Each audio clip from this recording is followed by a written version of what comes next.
इस बीच देश की संसद में हंगामा है। सरकार से सवाल पूछे जा रहे हैं। तवांग का स्टेटस क्या है? चीन की सेना कहां तक अंदर आई? पीएलए के सैनिक किस रास्ते से आए? भारतीय फौज कहां तैनात थी? अब हम आपको जो रिपोर्ट दिखाने वाले हैं उसमें इन सारे सवालों के जवाब हैं। तवांग में 9 दिसंबर को चीन के सैनिकों ने घुसपैठ की कोशिश जरूर की थी, लेकिन उन्हें भारतीय फौज के जाबाज जवानों ने खदेड़ दिया। चीन फिर कोशिश करेगा तो ऐसा ही अंजाम होगा। आखिर क्यों चीन के लिए तवांग में घुसना नामुमकिन है? क्यों बार बार कोशिश के बाद चीन को इस इलाके में मुंह की खानी पड़ रही है? देखिए हमारी इस एक्सक्लूसिव रिपोर्ट में।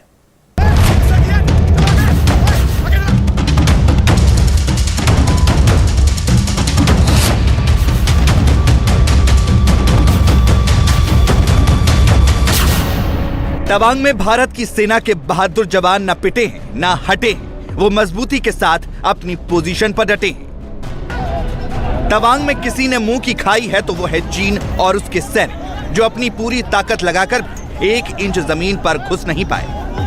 तवांग में भारतीय सेना के जांबाज कैसे चीन पर हावी हैं, कैसे चीन के सैनिकों की पिटाई हुई, इसकी एक एक डिटेल हम आपको दिखाएंगे, वो भी पक्के सबूतों के साथ। उन तस्वीरों के साथ जो ये गवाही देती हैं कि तवांग पर जब जब चीन अपनी नजर टेढ़ी करेगा तब तब उसकी पिटाई होगी। हम ये क्यों कह रहे हैं उसे इन सैटेलाइट तस्वीरों के जरिए समझिए। ये तस्वीर ऑस्ट्रेलिया के थिंक टैंक की तरफ से जारी की गई है, जो एलएसी की सारी हकीकत बयां करती है।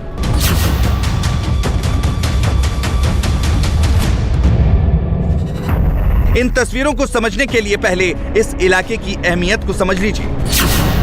यांगसे ये वो इलाका है जहां चीन और भारत के सैनिकों के बीच झड़प हुई। ये इलाका समुद्र तल से 5700 मीटर की ऊंचाई पर है। ये इलाका रणनीतिक तौर पर काफी अहम है। इस इलाके में भारत के सैनिक ऊंचाई पर बैठे हैं। यही वजह है कि चीन की हर घुसपैठ पर भारत की नजर रहती है। भारत की यही पोजीशन सेला पास को चीन से बचाए रखने में सक्षम है। सेला पास तवांग को जोड़ने का इकलौता रास्ता है कि हर मौसम में आसानी से ट्रुप मूवमेंट हो सकेगा। साल के 3 महीने ऐसा होता है जब सेला पास की वजह से यहां पर स्नो पड़ जाना और फिर उसके बाद ट्रुप मूवमेंट में रुकावट सबसे ज्यादा होती है। लेकिन इस समय सेला पास की टनल और उसके अलावा नेपिचू टनल बन जाने से ट्रुप मूवमेंट बेहद आसान हो जाएगी। 2023 तक ये पूरी तरह से बनकर तैयार होगा और भारतीय सेना आसानी से इस पर मूवमेंट कर सकेगी। और यही वजह है कि तवांग और यांगसे एरिया के लिए ट्रुप मूवमेंट के लिए सेला पास टनल बेहद जरूरी है और यांगसे के लिए ये स्ट्रेटेजिक टनल है।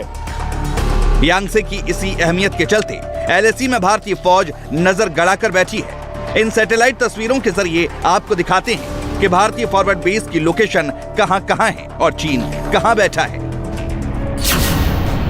यांगसे में एलएसी पर भारत की 6 फ्रंटलाइन आउटपोस्ट हैं, जो बिल्कुल एलएसी से सटे हुए हैं। यहां से करीब 1.5 किलोमीटर नीचे फॉरवर्ड बेस है, जहां से सप्लाई की जाती है और एक बटालियन यहां रहती है। प्लेताऊ पीक पर जाने का रास्ता भी यहीं से है। ये सारी आउटपोस्ट ऊंचाई पर मौजूद हैं। भारत की यही कमांडिंग पोजीशन चीन को खल रही है। चीन अपने इस डिसएडवांटेज को कंपनसेट करने के लिए प्लेताऊ से जुड़े इलाकों में मिलिट्री और ट्रांसपोर्ट इंफ्रास्ट्रक्चर डेवलप कर रहा है। इन इलाकों में चीन की पोजीशन नीचे की तरफ है, जबकि भारत के सैनिक ऊंचाई पर बैठकर उसकी हर हरकत पर नजर रख रहे हैं। पिछले 1 साल के अंदर ही चीन ने एलएसी से 150 मीटर दूर तांगवू विलेज तक नई सड़क तैयार कर दी है। इसके अलावा भी यहाँ पर चीन मिलिट्री कंस्ट्रक्शन कर रहा है। जहां पर यह रोड खत्म होती है, वहां पर पीएलए का मिलिट्री कैंप भी चीन ने तैयार किया है। भारत चीन की नीयत को जानता है। यही वजह है कि चीन अगर मिलिट्री इंफ्रास्ट्रक्चर तैयार करने में लगा है तो भारत भी पीछे नहीं है। ये इंफ्रास्ट्रक्चर रणनीतिक ऑपरेशन और टैक्टिकल एडवांटेज हासिल करने के लिए है।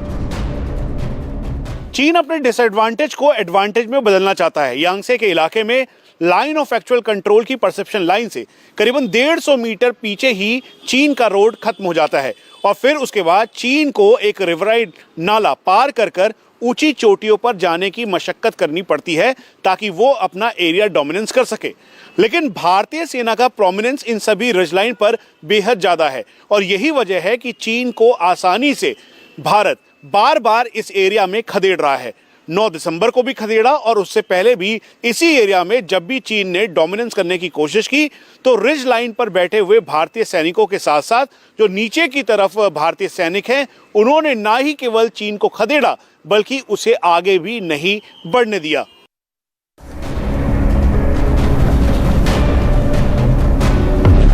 चीन की कोशिश इस इलाके में कंट्रोल हासिल करने की है, लेकिन वो बार बार नाकाम हो रहा है। ऑस्ट्रेलियन स्ट्रेटेजिक पॉलिसी इंस्टीट्यूट की रिपोर्ट के मुताबिक यही झड़प की वजह बनती है। यांगसे में हुई झड़प उस रिज लाइन पर हुई है जहां से की इंडियन सप्लाई को देखा जा सकता है।